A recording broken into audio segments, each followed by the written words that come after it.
دوسری شادی سے بچہ دور ہو جائے گا، کیا یہ عورت پر ظلم ہے؟ اگر ماں دوسری شادی کرے اور اس کا بچہ 7 سال سے کم عمر کا ہو تو وہ بچہ تو باپ کے پاس چلا جائے گا۔ تو آپ کو نہیں لگتا کہ اسلام کا جو یہ اصول ہے اس نے عورت کو مجبور کر دیا ہے کہ وہ مجبوری میں 7 سال تک ایسے ہی رہے گی، اس خوف سے کہ اس کے بچے اس کے پاس سے چلے نہ جائیں؟ بشرا صاحبہ لندن سے۔ دیکھیے، عورت سے جو بچہ اگر وہ مرد کے رشتہ داروں کے علاوہ کہیں اور شادی کرتی ہے تو پھر اپنے ساتھ بچے کو لے جا نہیں سکتی، لیکن پھر ایسی صورت میں بچہ جو ہے وہ نانی کے پاس رہے گا، یعنی باپ کے پاس نہیں رہتا۔ چھوٹے بچے کی بات ہو رہی ہے، 7 سال سے کم عمر کا بچہ، تو وہ نانی کے پاس رہے گا، اور نانی نہیں رکھنا چاہتی تو پھر جو ہے وہ خالہ کے پاس رہے گا، خالہ نہیں رکھنا چاہتی تو عورت کے رشتہ داروں میں کوئی بھی نہ ہو تو پھر وہ باپ کے پاس جائے گا۔ تو خلاصہ کلام کا یہ نکلا کہ اصل میں اسلام اس میں بچہ ماں سے نہیں چھین رہا، بلکہ اسلام یہ کہہ رہا ہے کہ سوتیلے باپ کے پاس بچہ نہیں رہے گا، کیونکہ جب بچے کا اوریجنل باپ موجود ہے تو سوتیلے باپ کے پاس بچہ رکھنے میں بچے کا نقصان ہے، کیونکہ وہ اس طرح سے تربیت نہیں کر سکتا اس کی جیسے اوریجنل باپ کر سکتا ہے، کیونکہ سارا خرچہ شریعت میں باپ کے ذمہ ہے۔ اب یہ عجیب بات ہے کہ سارا خرچہ باپ پہ ڈالا جائے اور بچے کو جو ہے نا کسی اور کی کسٹڈی میں دے دیا جائے۔ تو جب تک ماں شادی نہیں کرتی وہ بچہ اپنے پاس رکھے گی، جیسے ہی کہیں اور شادی کرتی ہے تو بچے پھر وہ اس پوری تفصیل کے بعد ماں کے حوالے کر دے گی،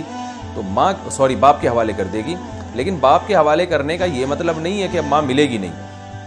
فقہاء نے بیان کیا ہے کہ جو ہے وہ ہفتے میں کم از کم 1 مرتبہ بچہ ماں کے ساتھ رات گزارے گا، اور روزانہ ماں اپنے بچے سے مل سکتی ہے۔ رہا یہ مسئلہ کہ یہ تو عورت پہ ظلم ہے، تو ظلم نہیں ہے، اس لیے کہ اگر ایسا نہ کیا جائے تو یہ بچے پہ ظلم ہے، کیونکہ بچے کی بھی مفاد دیکھنے ہیں نا، تو بچے کا مفاد سوتیلے باپ کے پاس رہنے میں کم ہے، اوریجنل باپ کے پاس رہنے میں زیادہ ہے۔ اور یقین نہ آئے تو معاشرے میں دیکھ لیں، ہم تو دن رات دیکھ رہے ہیں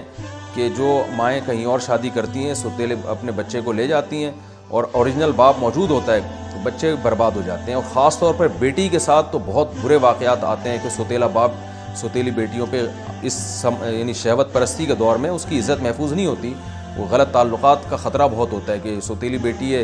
تو وہ آپ کو پتہ ہے انٹرنیٹ پر کیا کچھ بےہودگی چل رہی ہے۔ تو ماں کو بھی چاہیے جیسے ہی شادی کرتی ہے بچے کو فوراً باپ کے حوالے کرے، تو باپ جو ہے نا وہ پھر زیادہ نگرانی کر سکتا ہے، تربیت زیادہ اچھی کر سکتا ہے۔ ہاں کہیں کہاں کبھی اس کے خلاف بھی ہوتا ہے، کوئی چرسی ہیروئنچی باپ ہے تو پھر وہ ایک الگ حکام ہے، لیکن نارمل جو ہوتا ہے مرد تو پھر بے شک میاں بیوی میں جو بھی اختلافات ہوں تو وہ بچے کو باپ کے حوالے کیا جائے گا، اور یہ عورت پہ ظلم نہیں ہے، اس کے خلاف چلنے میں بچے پر ظلم ہے۔ اور یہ بھی یاد رکھیں کہ یہ باپ پہ بھی تو ظلم ہے نا، کہ عورت کہیں شادی کر کے بچے اپنے ساتھ لے کے جا رہی ہے اور سارا خرچہ باپ پہ ڈالا جا رہا ہے،